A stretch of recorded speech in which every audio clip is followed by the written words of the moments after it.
إلى الله بإذنه وسراجا منيرا فقد قال الله تعالى في كلامه المجيد والفرقانه الحميد أعوذ بالله من الشيطان الرجيم بسم الله الرحمن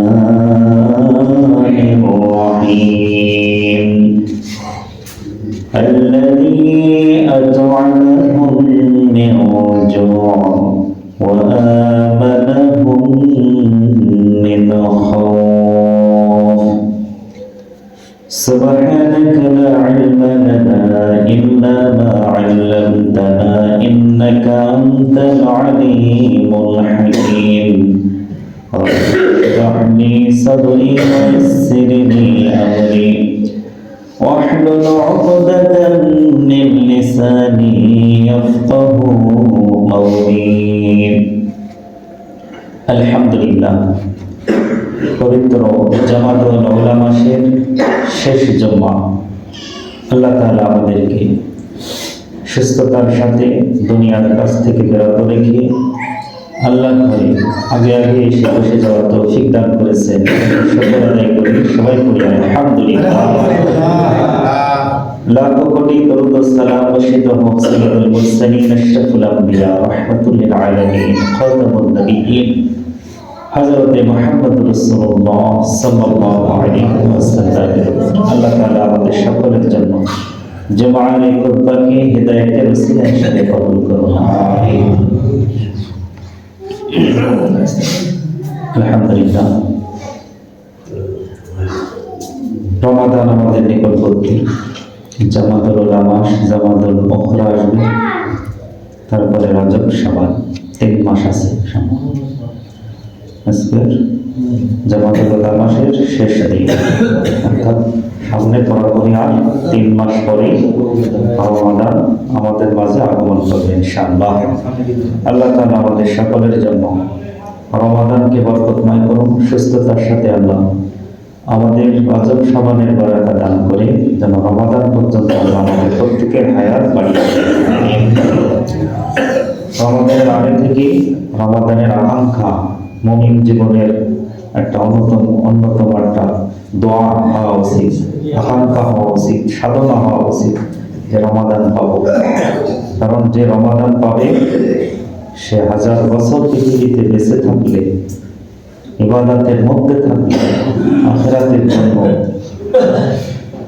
যা অর্জন করতে পারবে না 1000 বছর বেঁচে থাকলে। এক রমাদানে একটু কষ্ট সাধনা করলে, একটু চেষ্টা করলে সেই অর্জন করা সম্ভব। সুবহানাল্লাহ। এই জন্য রমাদান আমাদের জীবনে অনেক গুরুত্বপূর্ণ মাস। তো আমরা সূরা কুরাইশ থেকে আলোচনা শুনছিলাম গত জুমায়। কুরাইশের বংশের কিছু গুরুত্বপূর্ণ দিক তুলে ধরা হয়েছিল। কুরাইশরা সম্মানিত কয়েকটা কারণে, একটা হলো ইব্রাহিম আলাইহিস সালামের কারণে তারা সম্মানিত। ইব্রাহিম আলাইহিস সালামের বংশ থেকে তারা,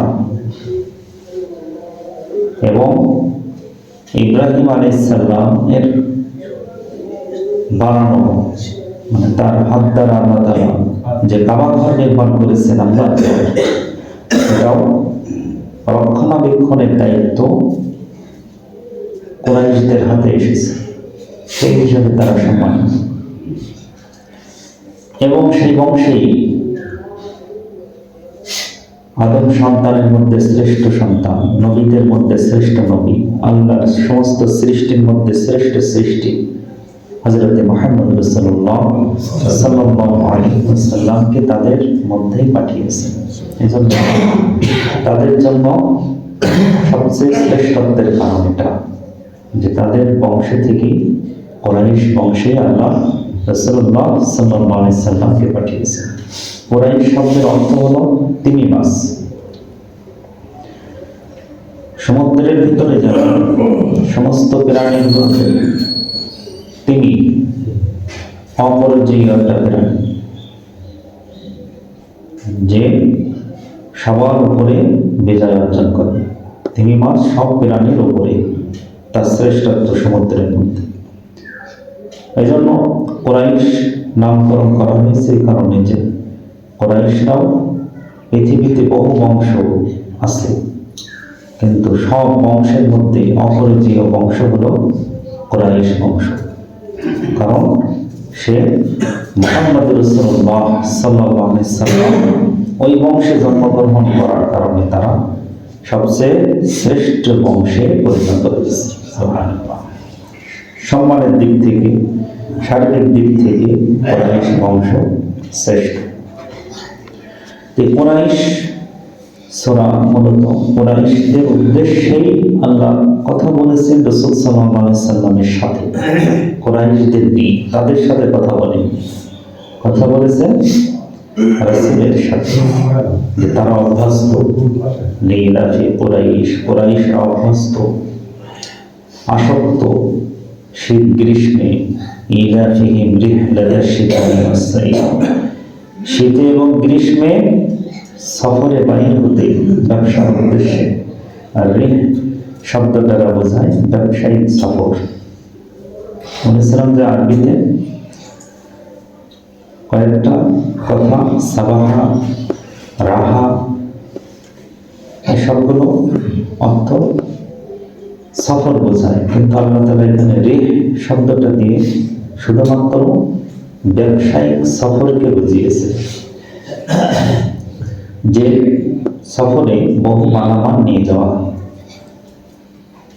বহু মালের বহর থাকে, এরকম সফরকে রিহ বলা হয়। এই জন্য আল্লাহ রিহলাতাশ শিতাই ওয়াস সাইফ, তারা শুধু সফরে অভ্যস্ত না, বরং তারা বিশাল ব্যবসায়িক বহর নিয়ে সফরে যাওয়ায় অভ্যস্ত, তারা আসক্ত, বরং এটা না নিতে তারা পারে না। কারণ তাদের ওই মক্কা মরুভূমিতে তাদের কোনো উৎস নেই, জীবনযাপনের মূলত উৎস নেই, প্রাণ সঞ্চারের উৎস এই মরুভূমিতে নেই। আল্লাহ অনুগ্রহ করে দিয়েছে কয়েকটা কারণ। যে মরুভূমিতে আল্লাহ ইসলামের আলো প্রজ্বলিত করতে চায়, কেমন পর্যন্ত যে আলো জ্বলবে, সেটার শুরু হবে আবার ওই কাবা কেন্দ্র থেকে, ওই মরুভূমি থেকে, যেটা পৃথিবীর কেন্দ্র। কাবাঘর হলো পৃথিবীর কেন্দ্র, মাঝখান, মধ্যখান। ওই সোজাসুজি একটা মসজিদ আছে আসমানি, বাইতুল মামুর, যেটাকে বলা হয় ফেরেশতাদের মসজিদ অথবা ফেরেশতাদের কিবলা। দুনিয়ায় হলো আল্লাহর ঘর বাইতুল্লাহ সমগ্র মুসলিম জাতির কিবলা, ঠিক ওই সোজাসুজি বরাবর। তাফসীরের মধ্যে আসছে যে বাইতুল মামুর থেকে যদি একটা পাথর ফেলানো হয় সপ্ত আসমানের উপরে, যেটা ওই পাথরটা ফেললে সোজা কাবা ঘরের উপরে এসে পড়বে। এই সোজাসুজি আমরা সপ্ত আসমানের উপরে বাইতুল মামুর রেখে দিয়েছে, যে সপ্ত আসমানে এখনো পর্যন্ত হযরত ইব্রাহিম আলাইহিস সালাম আছেন। রাসূলুল্লাহ সাল্লাল্লাহু আলাইহি সাল্লাম যখন গিয়েছিলেন মেরাজে, তখন আমাদের কয়েকটা তথ্য দিয়েছেন যে কোন আসমানে কোন নবী আছে। তো সপ্ত আসমানে ওই বাইতুল মামুর মসজিদের দেয়ালে হেলান দিয়ে বসা অবস্থায় ইব্রাহিম আলাইহিস সালামকে রাসূল সাল্লাল্লাহু আলাইহি সাল্লাম দেখেছেন। ওই ইব্রাহিম আলাইহিস সালামের হাত দ্বারাই কাবা ঘর নির্মাণ করেছে। আর তার সহযোগী ছিলেন কে? ইসমাঈল আলাইহিস সালাম। তার বংশ থেকে মুহাম্মদ রাসূলুল্লাহ সাল্লাল্লাহু আলাইহি সাল্লামের পৃথিবীতে আগমন করেছে। ইব্রাহিম আলাইহিস সালামের কথা আসলে যখন একটা গুরুত্বপূর্ণ আমল বলে দিই। ইব্রাহিম আলাইহিস সালাম বলেছিলেন যে আপনি আপনার উম্মতদেরকে,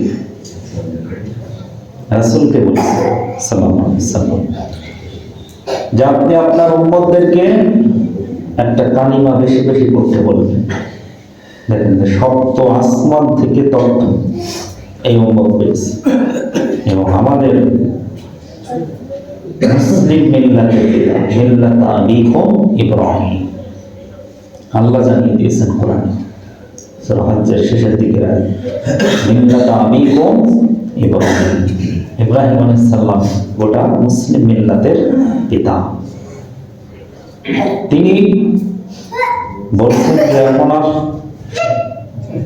উম্মত কাদের, রাসূল সাল্লাল্লাহু আলাইহি ওয়াসাল্লাম পৃথিবীতে আছে তখন কিয়ামত পর্যন্ত এখন সবাই রাসূল সাল্লাল্লাহু আলাইহি ওয়াসাল্লামের।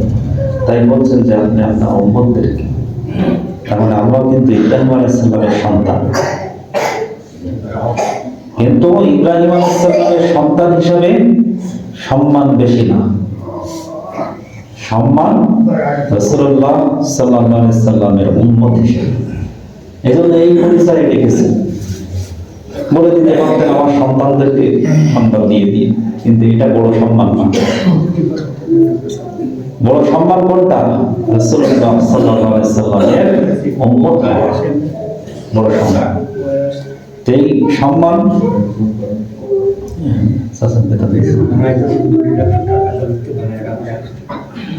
আছে।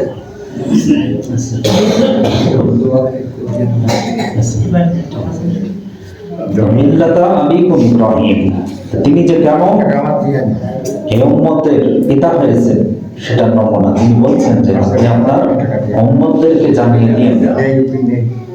এর আগে আরো নবীর সাথে সাক্ষাৎ হয়েছে,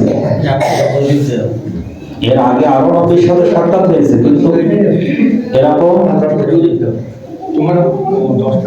এরকম একটা আমল শিক্ষা দেননি। আরো নবীর সাথে সাক্ষাৎ হয়েছে, কিন্তু তারা এই উম্মতের জন্য কোনো কিছু করণীয় কিছু দিতে পারেননি। কিন্তু ইব্রাহিম আলাইহিস সালাম দিয়েছেন যেটা একটা দোয়া, বলছে আপনার উম্মতদেরকে বলিয়ে দিবেন যে জান্নাতের মাটি উর্বর এবং তার বৃক্ষলতাগুলো বেশ প্রশস্ত, জায়গাও প্রশস্ত এবং মাটিও উর্বর। তাদের বলে দিবেন বেশি বেশি যেন লা হাওলা ওয়ালা কুওয়াতা ইল্লা বিল্লাহ, এই দোয়াটা করবেন। বেশি বেশি যেন লা হাওলা ওয়ালা কুওয়াতা ইল্লা বিল্লাহ। এটা হলো জান্নাতের গোপন ভান্ডার থেকে আসা একটা কালিমা। এটা হলো গোপন ভান্ডার থেকে আসা একটা কালিমা, লা হাওলা ওয়ালা কুওয়াতা ইল্লা বিল্লাহ। রাসূলুল্লাহ সাল্লাল্লাহু আলাইহি সাল্লামকে বলেছিলেন আপনার উম্মতদেরকে এটা বেশি বেশি পড়তে হুকুম দিবেন। রাসূলুল্লাহ সাল্লাল্লাহু আলাইহি সাল্লাম আমাদেরকে জানিয়ে দিয়েছেন। ১৫০০ বছর পরে এসে এখনো আমরা জানতে পারছি যে শব্দ আসমান থেকে ইব্রাহিম আলাইহিস সালাম আমাদেরকে কি জিনিস দিয়েছে। তাহলে একটা বিরাট একটা আমল, যেটা সকাল সন্ধ্যা ১০০ বার করে কমপক্ষে পাঠ করবে। আমলের লা হাওলা ওয়ালা কুওয়াতা ইল্লা বিল্লাহ, এতটুকু। এটা সকালে ১০০ বারের আমল আছে, বিকালে আসরের পরে ১০০ বারের আমল আছে। চেষ্টা করবেন ৫ মিনিট মতো লাগে, গণনা করতে অসুবিধা হলে ৫ মিনিট মতো পড়বেন, কম বেশি হোক একটু বেশি হোক সমস্যা না। এভাবে আমলটা বেশি বেশি করার চেষ্টা করবেন ইনশাআল্লাহ। আল্লাহ আমাদের তৌফিক দিন। এই যে কথা বলছিলাম, তাহলে ইব্রাহিম আলাইহিস সালামের বংশধর হিসেবে কুরাইশরা সম্মানিত, আর সর্বশেষ তারা সম্মানিত হলো রাসূলুল্লাহ সাল্লাল্লাহু আলাইহি ওয়াসাল্লাম।